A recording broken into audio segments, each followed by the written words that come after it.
नमस्कार, राधे राधे। तो कैसे हो आप सब? आई होप आप सब बढ़िया होंगे, मस्त होंगे, एकदम बिंदास होंगे। तो ये मेरी स्टोरी डिलीवरी गर्ल का सेकंड पार्ट है। तो फर्स्ट पार्ट तो आपने सुन लिया होगा, तो फर्स्ट पार्ट कैसे लगा, और अब चलिए सेकंड पार्ट को भी सुनते हैं। तो भाई, प्रीवियस पार्ट में हमने सुना था कि स्मृति जो होती है वो संजू को याद कर रही होती, और ये फ्लैशबैक अभी यही पेंट करते हैं और प्रेजेंट टाइम पे आते हैं। मतलब श्रुति जिस स्टेज पे खड़ी थी और माइक पे गाना गा रही थी, और उस स्टेज पे खड़ी होके गाना गा रही थी, तभी उसकी गाना ख़त्म होती है। स्टेज की रोशनी धीरे धीरे धीमी होती जा रही है। वो उस स्टेज से उतरकर नीचे आ जाती है। स्मृति स्टेज से उतरकर आके वो ग्रीन रूम में आके बैठ जाती है। वो वहीं पे एक अकेली बैठी हुई थी। स्मृति की आंखों में थोड़ा आंसू थी। वो अपनी आंखें को धीरे से छूती है और धीरे से कहती है, संजू, अगर आज तुम होती ना तो मुझे कहती मेकअप कम लगाया कर, असली वाली स्मृति ज़्यादा अच्छी लगती है। स्मृति अपनी आंखों में आंसू लेके वो अपनी आंखें को धीरे से बंद करती है। बैकग्राउंड में हल्की सी बाइक इंजन की साउंड, और फिर से कहानी पीछे चली जाती है। तो फिर से हमें यहाँ से फ्लैशबैक दिखाई जाता है। मॉर्निंग का सीन, हल्की धूप, जहाँ संजू अपनी बाइक पे डिलीवरी के लिए निकल रही होती, पर आज उसका रोड थोड़ा अलग है। उसकी दिमाग में कल की वो मोमेंट अटक हुआ था। गिरता हुआ 200 रुपया की नोट और स्मृति की धीरे से बोलना, गिर गई क्या? संजू खुद से कहती है, पता नहीं क्यों इतना सोच रही हूँ मैं, बस एक कस्टमर ही तो था। संजू यही सब सोचकर अपनी बाइक को ड्राइव कर रही थी, और तभी वो सिग्नल पे अपनी बाइक को स्टॉप करती है। तभी उसकी नज़र एक सामने वाली पार्क पर पड़ती है। एक सफ़ेद कलर की दुपट्टा और लंबे घने बाल जो कि हवा में लहरा रही थी। संजू उस तरफ देखकर उसकी दिल एक सेकंड के लिए रुक जाती है। संजू धीरे से कहती है, ये वही कल की कस्टमर है क्या? इधर उसी पार्क में कुछ बच्चे खेल रहे थे और कुछ लोग वॉक कर रहे थे, और स्मृति वही पार्क में एक बेंच पर बैठी हुई थी। उसके पास एक छोटा सा पोर्टेबल कीबोर्ड थी, और वो धीरे धीरे कुछ सुर प्रैक्टिस कर रही थी। इधर तभी संजू अपनी बाइक को थोड़ा साइड करती है और हेलमेट उतारकर वो स्मृति को देखने लगती है। स्मृति की आंखें बंद नहीं है, पर फोकस भी नहीं है। वो हवा को महसूस कर रही है। तभी एक छोटा सा बच्चा दौड़ते हुए स्मृति के पास आता है। वो बच्चा कहती है, दीदी बॉल, क्योंकि उस बॉल आके सीधा स्मृति के पास गिरा था। तभी स्मृति थोड़ा कंफ्यूज होकर वो बॉल को ढूंढने लगती है। उसकी हाथ हवा में घूमती रहती है, पर बॉल तक उसकी हाथ पहुंच नहीं पाती।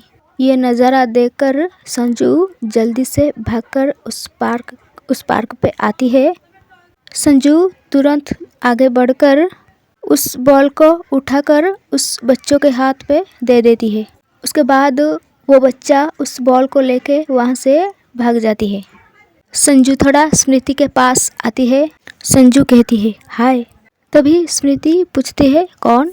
संजू कहती है, मैं वही कल जिसने आपके डिलीवरी लेके आई थी, डिलीवरी गर्ल। एक्चुअली मेरा नाम संजू है। स्मृति कहती है, ओह आप यहाँ? मैं तो डिलीवरी गर्ल हूँ, मैं जहाँ कहीं भी रह सकती हूँ। और आप पार्क में?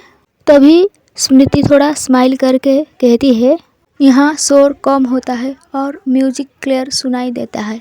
तभी संजू जाके बेंच के दूसरे साइड बैठ जाती है। उन दोनों के बीच थोड़ा ऑकवर्ड साइलेंट हो जाती है। तभी संजू उसकी आंखों में देखकर पूछती है, आप अकेले आते हो यहाँ? स्मृति थोड़ा हंसकर उसकी जवाब देती है, ब्लाइंड हूँ, कमज़ोर नहीं। स्मृति की जवाब सुनकर संजू थोड़ा रिग्रेट फील करती है। संजू कहती है, सॉरी मेरा मतलब वो नहीं था। स्मृति कहती है, मुझे पता है, लोग अक्सर कंफ्यूज हो जाते हैं। तभी वहाँ हवा थोड़ा तेज होती है। स्मृति के कुछ बाल मतलब जुल्फे उसके चेहरे पे आ जाते हैं, जो कि स्मृति और भी ज़्यादा खूबसूरत लग रही थी।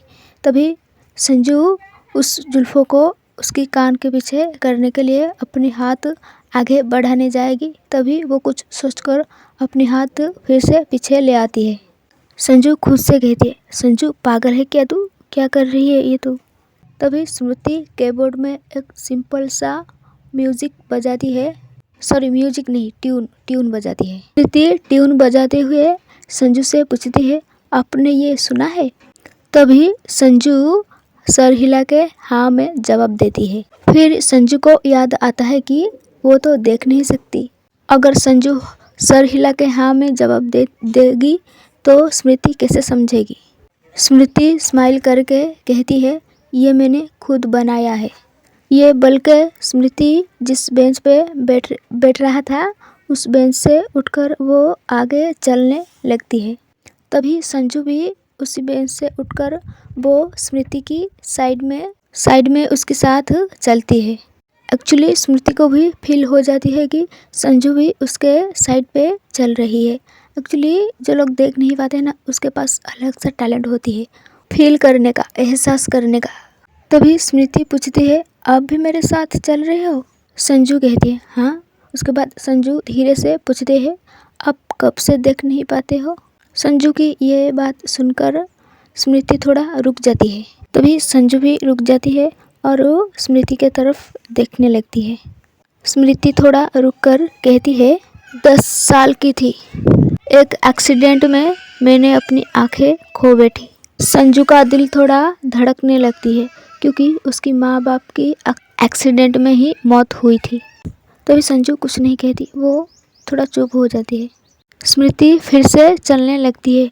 तभी वो जाते जाते एक छोटा सा पत्थर पे उसकी पैर लग जाती है और वो जैसे ही गिरने वाली होती तभी संजू जल्दी से भागकर वो जाके उसको संभाल लेती है। 1 सेकंड के अंदर संजू के हाथ स्मृति के कमर को पकड़ लेती है और दूसरी हाथ उसकी कंधों को सपट देती है। संजू तो बस उसकी आंखों में खो गई थी। दोनों काफ़ी करीब थे, दोनों के बीच बस सिर्फ एक सांस की कमी रह जाती है और स्मृति के हाथ ऑटोमेटिकली संजू के शर्ट को पकड़ लेती है।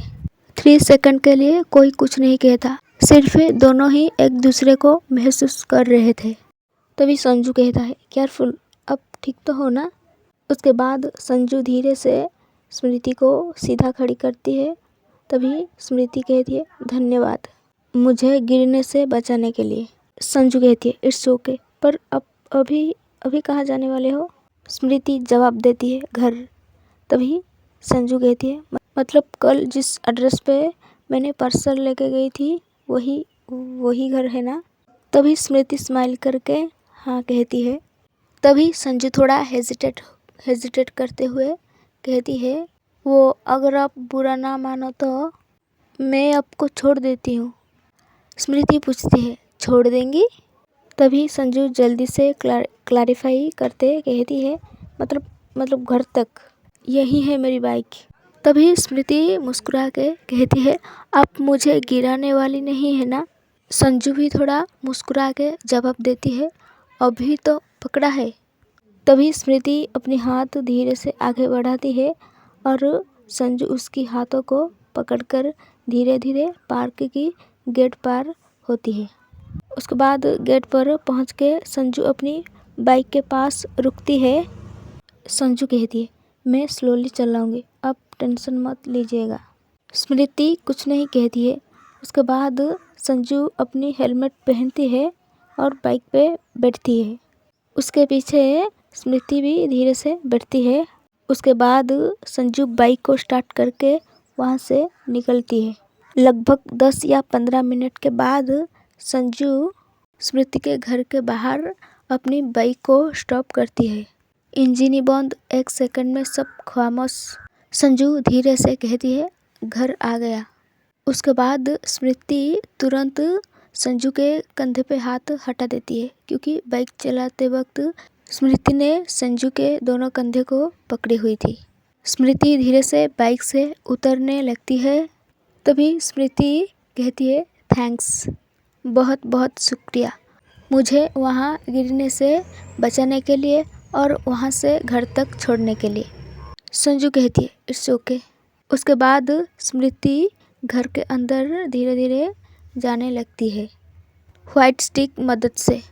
संजू उसे बस एकटक जाता हुआ देख रही थी पीछे से। स्मृति जब तक पूरे घर के अंदर दाखिल ना हो जाती तब तक संजू वहीं पे खड़ी रहती। जैसे ही स्मृति पूरे घर के अंदर चली जाती है उसके बाद संजू वहाँ से अपनी बाइक को स्टार्ट करके वहाँ से वो भी अपनी काम के लिए निकल जाती है।